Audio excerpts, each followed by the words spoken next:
And then, nung tumatagal-tagal na, napapasarap na, halos maubos na namin isang box nung single malt na ininom namin. Doon na siya na parang naging aggressive.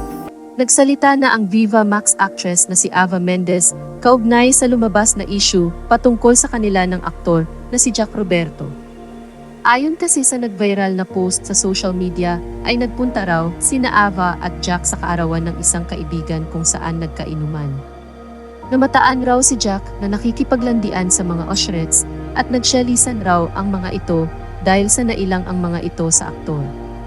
Nang matapos na raw ang party ay ayaw pang umuwi ni na Ava at Jack kung kaya na pagdesisyonan ng birthday celebrant na mag-book na lang ng hotel sa mismong venue upang doon na lamang ituloy ang inuman.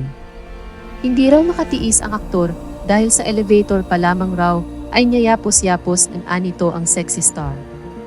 Pinipigilan raw ito ng ilang kaibigan, ngunit ayaw raw magpaawat ni Jack at hindi naman pumapalag si Ava. Ayon pa sa naturang post ay kahit na nahihiwalay ng kwarto ang dalawa ay niyaya ulit na makipag-inuman ng birthday celebrant ang aktor sa kwarto ni Ava.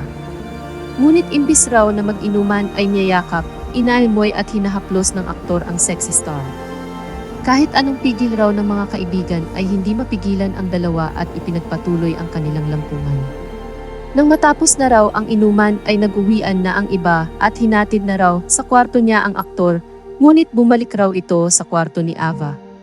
Saad pa nang nag-post ay isipin na lamang raw kung ano ang ginawa ng dalawa. Isa raw sa nakasama ni na Ava at Jack ang kanyang source sa impormasyong kanyang ibinahagi. Dagdag pa niya, maniwala man raw o hindi, sa hotel pa lamang raw ay mayroon ng nagaganap. Nilinaw naman ni Ava Mendez ang issue sa panayam sa kanya ng TikToker na si Madam LQ. Kinumpirma ni Ava na dumalo nga sila sa kaarawan ng kanilang common friend. Aminado siya na naging touchy at agresibo si Jack nang nakainom na ito. Kinumpirma niya rin na nakipag-usap si Jack sa mga usherettes. Anya, nagiging touchy na siya. Noong tumatagal na doon na siya na parang nagiging aggressive. Kumakausap na siya ng mga usherette doon na mga babae. At dahil raw sa lasing na sila ay napagdesisyonan ng celebrant na huwag nang paalisin pa sila at kinuhaan na lang ng kwarto sa hotel kung saan naganap ang birthday celebration. Saad pa ni Ava ay noong papunta na sila sa elevator kung saan patungo na sila sana sa kanilang kwarto ay mayroon nang ginagawa sa kanya si Jack na nakita pa raw ng mga fans na naroon. Pagpapatuloy ni Ava, papunta kami ng elevator. Papunta na kami roon sa room namin. May mga ibang fan din na nakakita na may ginagawa si Jack sa akin. Yung parang haglang ng kaibigan. Like behind lang kasi lasing talaga siya. Giit naman ni Ava ay walang mali siya ang ginawa ni Jack. Anya pa, pupunta na kami sa taas. Tuloy-tuloy pa rin ang inuman.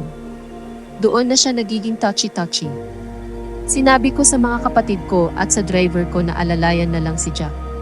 Kasi gusto ko paglasing ako, ayoko nang lalapit-lapit sa akin. Naaalibadbaran ako. Itinanggi naman ng sexy star na magkasama sila ni Jack Roberto sa iisang kwarta.